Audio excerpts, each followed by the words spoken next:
Fear can be debilitating. Fear causes low self-esteem. All research suggests that self-esteem boils down to this one issue. What do you do when you are faced with a difficult situation? How do you handle danger, threat, or challenge? Do you face it? Do you deal with it? Or do you run from it, hide from it? If you choose the first, if you face it, you probably won't suffer from low self-esteem. But if you are faced with a situation and you turn from it, you run from it, you hide from it, you will probably begin a downward spiral where low self-esteem will start to shape the way that you view yourself and live. To be shaped by fear is a sure recipe to live a smaller life. Growth requires risk, especially growth in following Jesus. And if your response is to step back and to not want to take risks, then you probably won't live up to your full potential. Fear, and the worry that comes from fear, is almost a sure recipe for a loss of joy. Have you ever met a joyful person who is chronically worried? Worry, anxiety, stress, this is the companions of fear, and they suck the joy out of us. There's also a good likelihood that fear will lead to a loss of intimacy. It's a risk to open yourselves up to another. If you were here a couple of weeks ago, we looked at our origin story. I heard you coming and I was naked and ashamed, so I hid. And that reality of just wanting to put on masks and not to really open ourselves up, that's something that happens because of fear. Fear gets in the way of trusting Jesus. Fear tempts us to make safety and self-preservation our highest goal. And an ethic of safety will cause us to shrink back from the Christian life and following Jesus. According a summary of trying to understand the Christian life, what is the chief end for humanity? The chief end is to glorify God and to enjoy Him forever. And it's this movement towards, not a pulling back from. Fear is traumatizing. Our enemy attempts to use it to beat us down, where over time we will give up hope. Where what we will conclude is things will never change. The world's only getting worse. Psychologists have come to call this behavior where we're repeatedly traumatized over time and giving up hope, they call it learned helplessness. Martin Seligman, in one of the most famous psychological studies of the 20th century, is the one who coined this term. And his study was rather cruel. He took a group of dogs and he put them in a situation where they were constantly getting low-grade shocks. And nothing that they could do could stop it. And finally what they would do is that they would just lay down and they would take it. And then he took that group of dogs and he put them into a situation where you could learn that there's something that you could do in the face of this trauma, this shock. Other dogs who hadn't had that prior experience, they quickly learned how to stop the shocks and they were fine. But the dogs who had already learned that there's nothing that you can do in the face of this trauma, they got shocked and they just laid down and they took it and they never learned. They just gave up all hope. The world can beat us down. It can suck the hope right out of us. But that is not the way that it's supposed to be.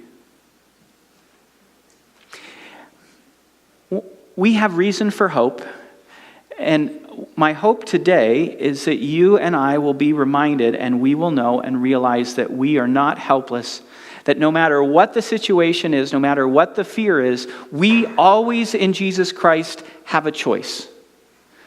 And we're going to turn to the book of Ecclesiastes today. And Ecclesiastes is a book that offers wisdom. And it is going to give us some wisdom about understanding the choice that we have to make in the face of any fear. Now, I feel like I'm trying to be ambitious today because there's two things that I want to accomplish. First of all is I want to give you a handle so that you can have a reading strategy of how to read the book of Ecclesiastes so that you can go and sit in this book and be able to sit and experience the wisdom that it's trying to offer.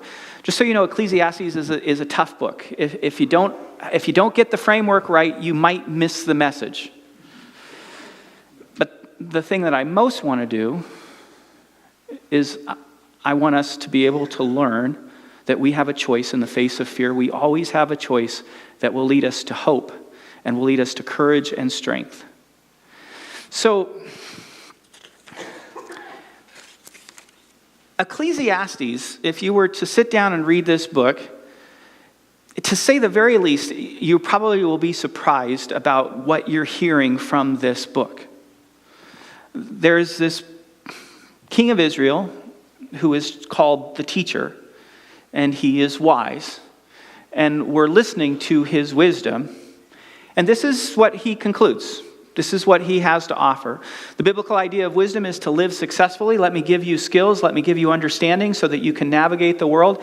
And his message is this: meaningless, meaningless, everything is meaningless.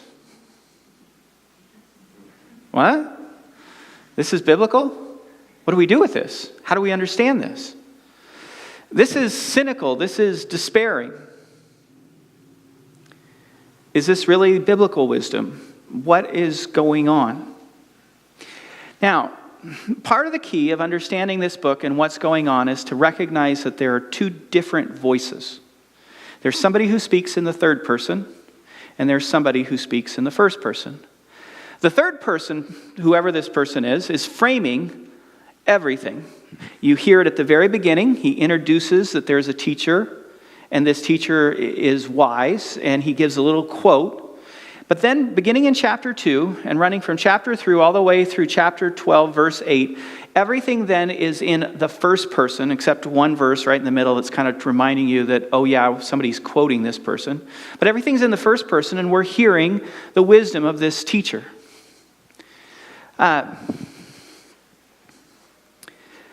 But then, in chapter 12, verse 9, we hear this. It is a shift back to the third person.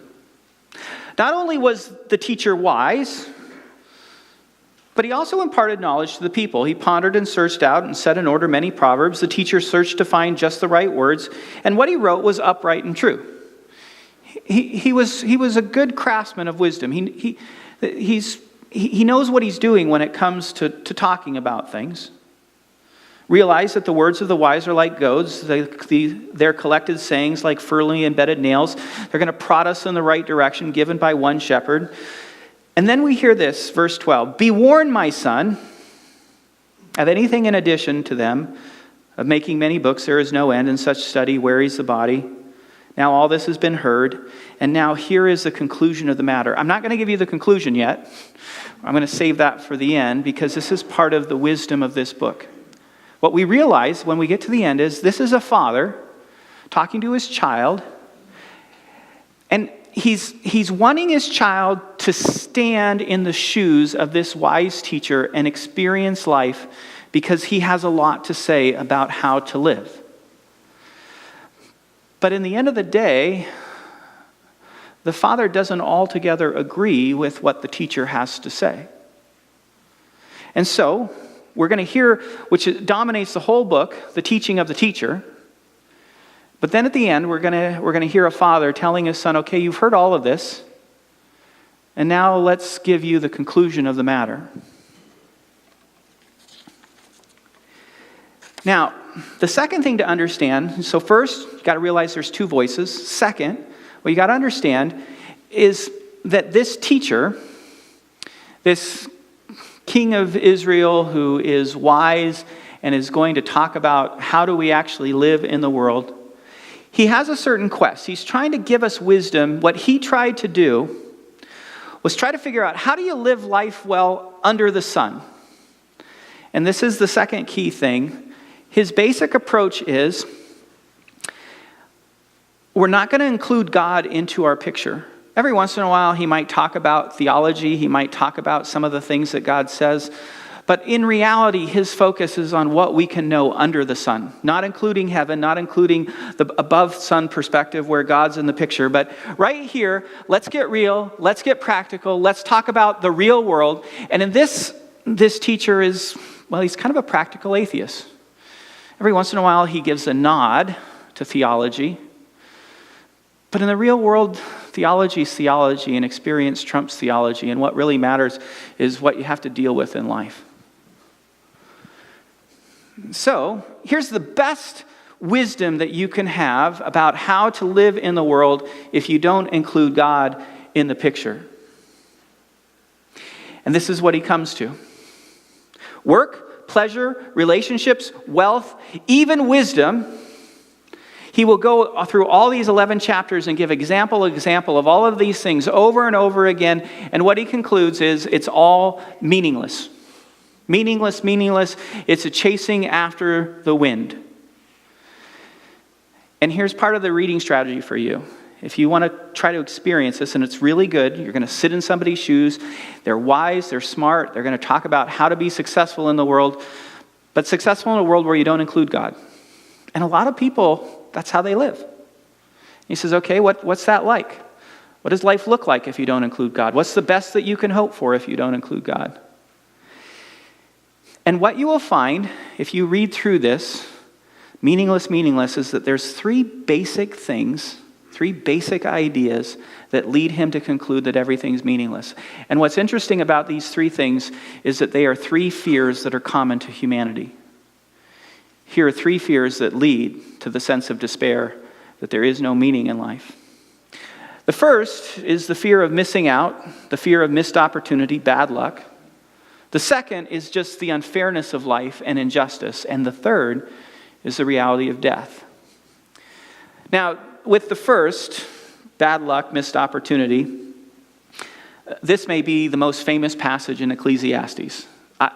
I knew this passage before I knew it was a biblical passage. If when I read this you hear a little bit of a lilt in my voice of the Birds song, turn, turn, turn, you will know, oh yes, this was Scripture. Yes, this is Scripture.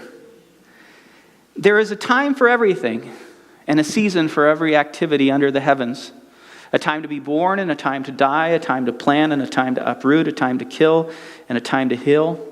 A time to tear down and a time to build, a time to weep and a time to laugh, a time to mourn and a time to dance, a time to scatter stones and a time to gather them, a time to embrace and a time to refrain from embracing, a time to search and a time to give up, a time to keep and a time to throw away, a time to tear and a time to mend, a time to be silent and a time to speak, a time to love and a time to hate, a time for war and a time for peace.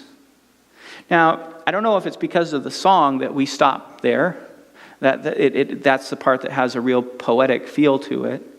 But if we stop there, we're going to miss the actual message of this teacher of wisdom.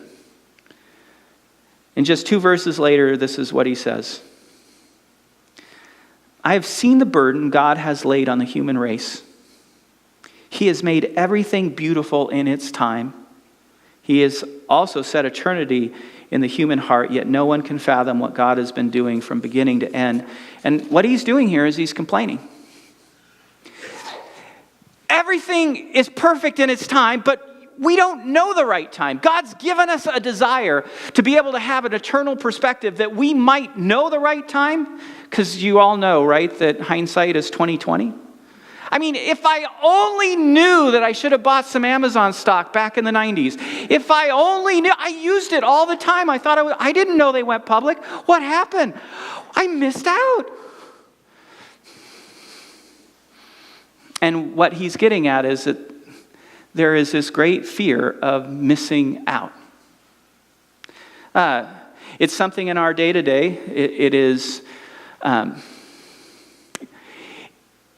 It is reinforced and even kind of put like on steroids by our smartphones. There's a new word in the Oxford English Dictionary called FOMO, the fear of missing out.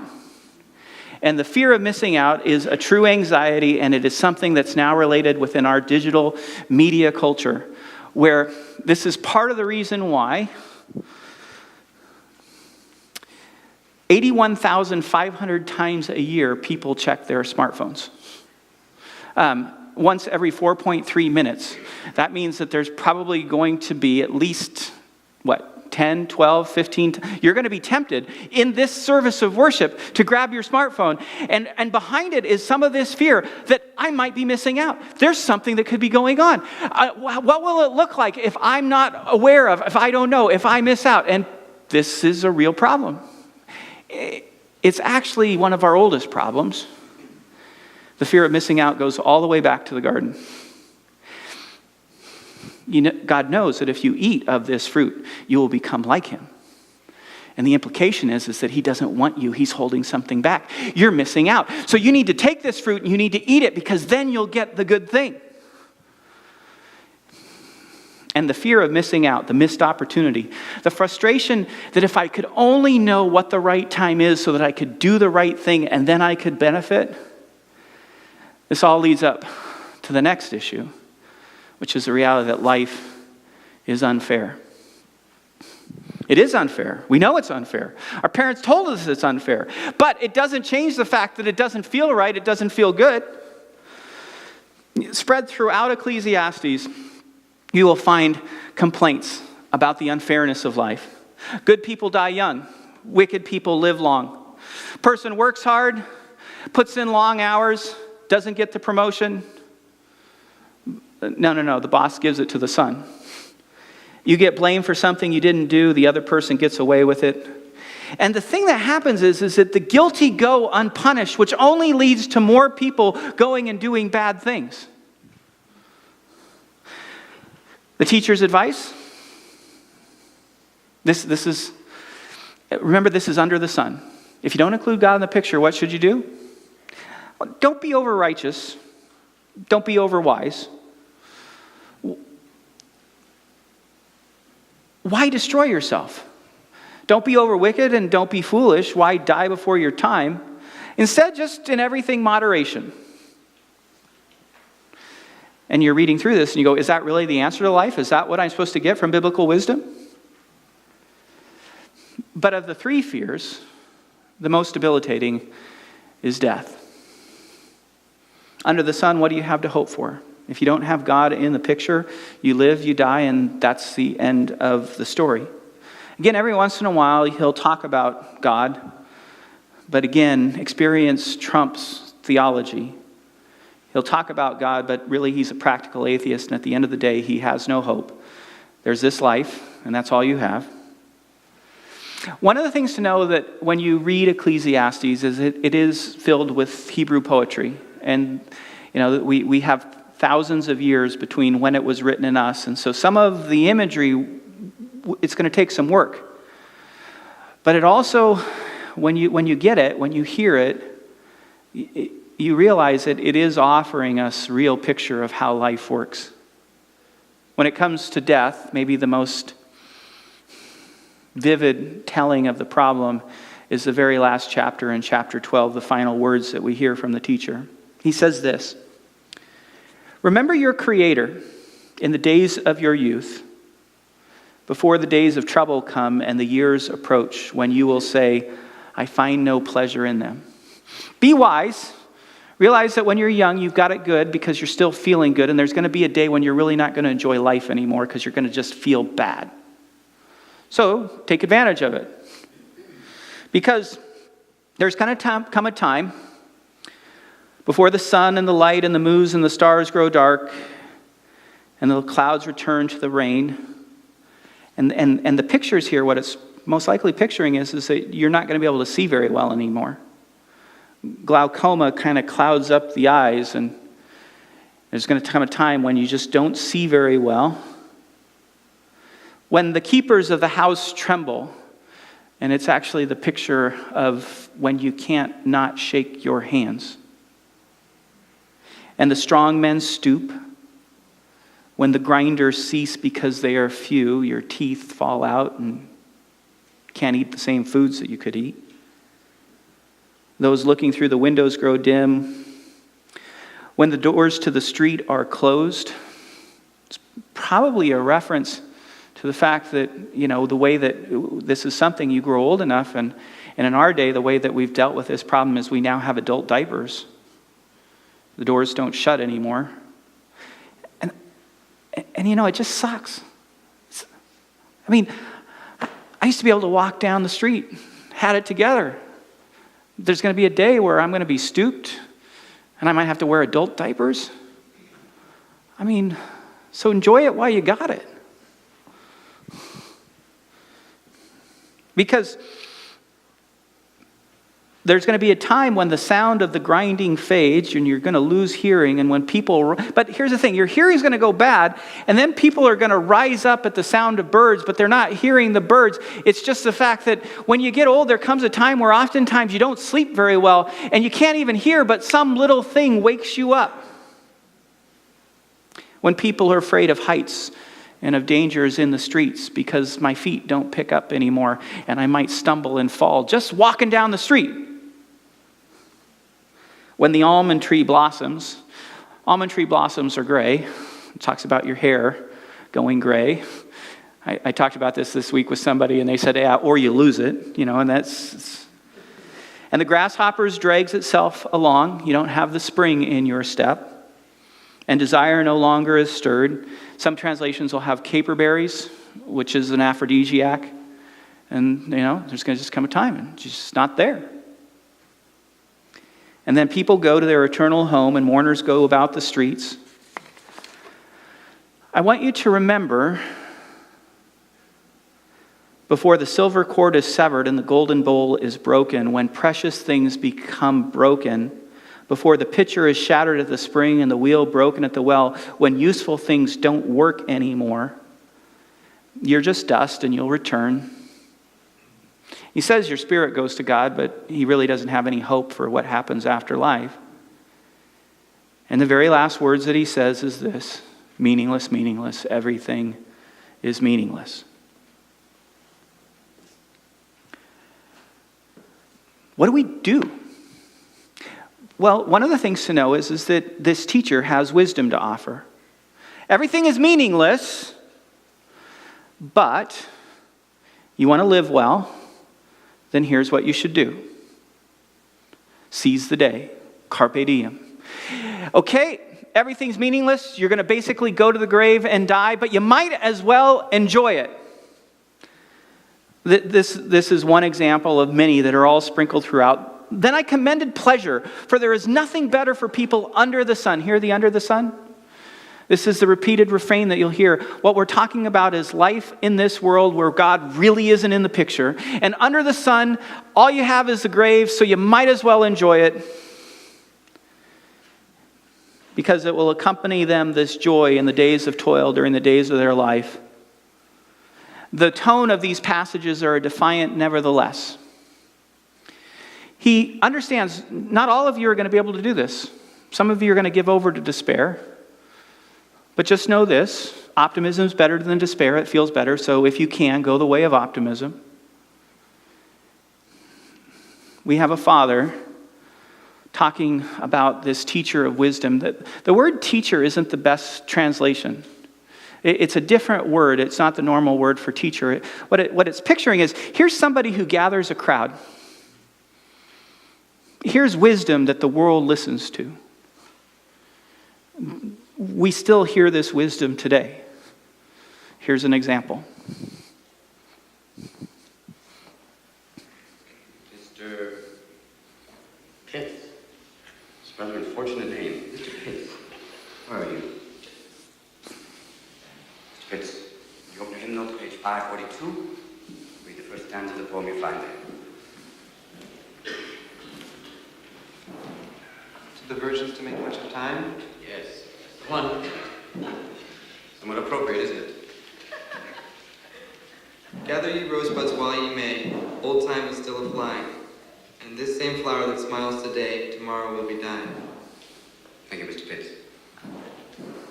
Gather ye rosebuds while ye may. The Latin term for that sentiment is carpe diem. Now, who knows what that means? Carpe diem. That's seize the day. Very good, Mr. Meeks. Meeks. Another unusual name. Seize the day. Gather ye rosebuds while ye may. Why does the writer use these lines? Because he's in a hurry. No. Ding! Thanks for playing anyway. Because we are food for worms, lads. Because believe it or not, each and every one of us in this room is one day going to stop breathing, turn cold, and die. I'd like you to step forward over here and peruse some of the faces from the past. You've walked past them many times. I don't think you've really looked at them.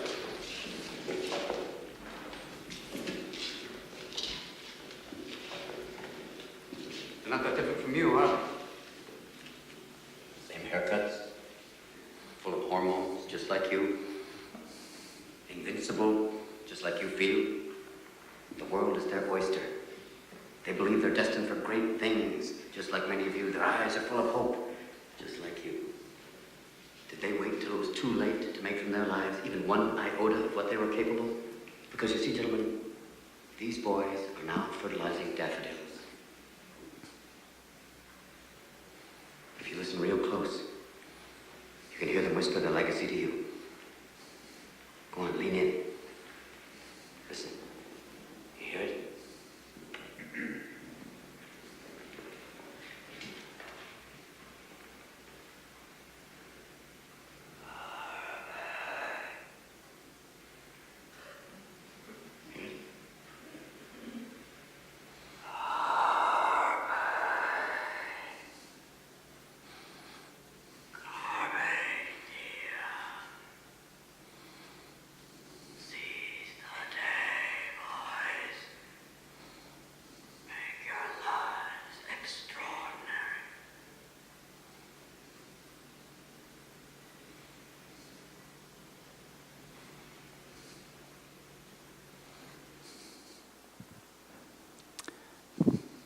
So a father has been teaching his child, having him stand in the shoes of one of the wisest people who've ever lived, but a person whose starting point was not including God, but just looking under the sun, what can we come up with? And basically what he concludes is that, okay, you live, you die, so take a hold of today. It's the best that you can do.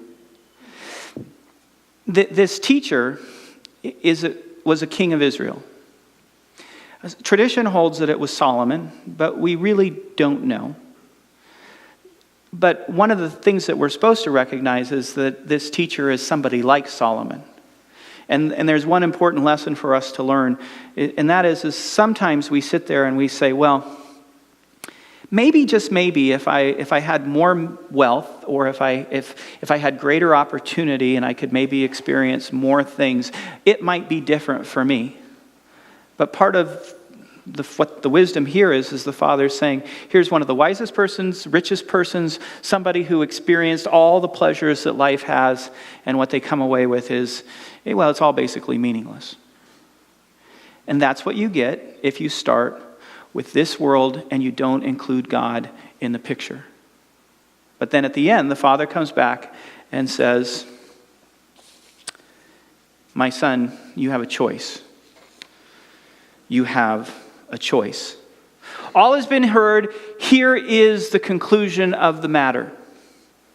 Fear God, keep his commands, for this is the duty of all mankind. For God will bring every deed into judgment, including every hidden thing, whether it is good or evil. You and I have a choice. We have a choice anytime that we face fear. We can choose either a below-the-sun perspective where we might be practical atheists, we might give a nod to theology, but what we really focus on is what can I do in this situation and how do I handle it? Or we can include God in the picture. Over the last couple of weeks, we've been talking about this fear of the Lord. And if you've missed it, realize that this is just a tough idea to translate from Hebrew into English. because it doesn't mean what it sounds like for us. The fear of the Lord that's being promoted here is not us running away from God in terror. The true fear of the Lord, that's the wisdom that's being offered to us in these wisdom books, is actually running to God and trusting in God as our God.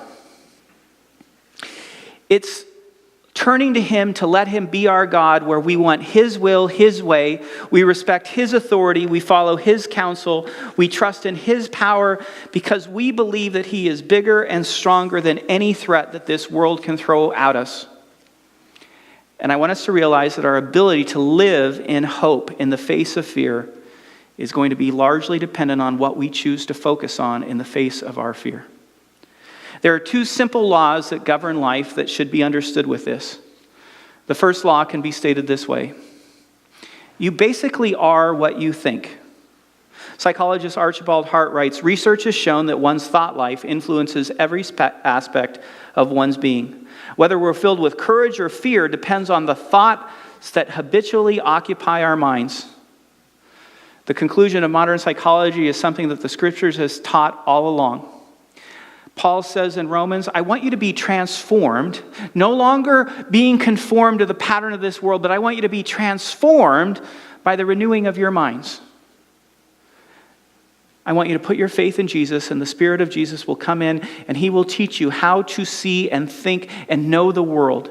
And it will be different from what you know before. And it's going to begin, first of all, by the way that you think. The second rule that applies here is what John Ortberg calls the law of exposure. Your mind will think most about what it is most exposed to.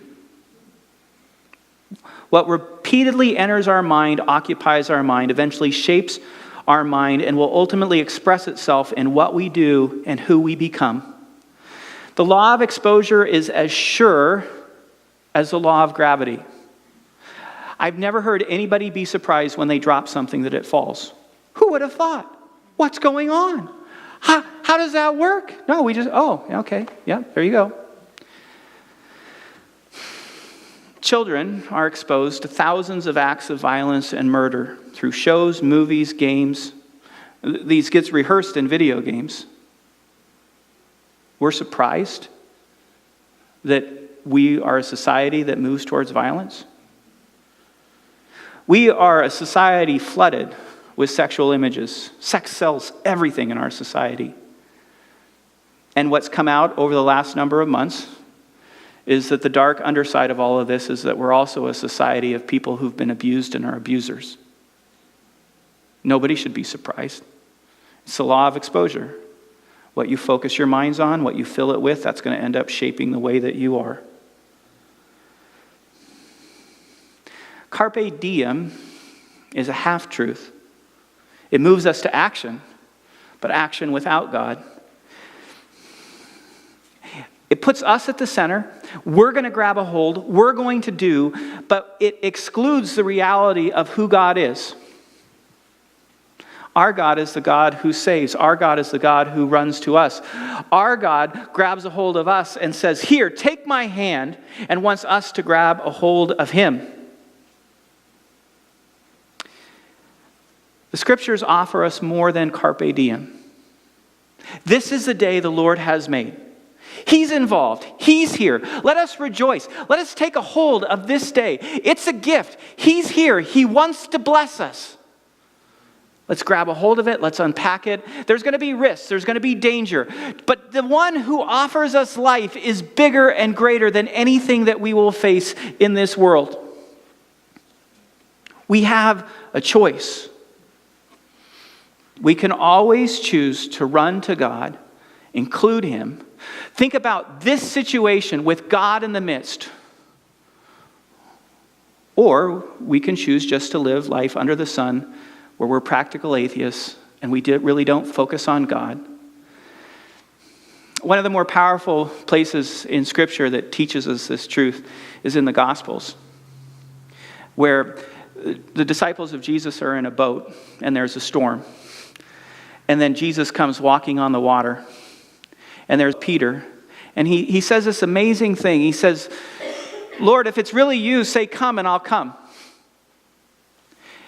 And it was the Lord, and he said, come. And Peter jumped out of the boat, and he had his eyes fixed on Jesus. And he became the second person to walk on water.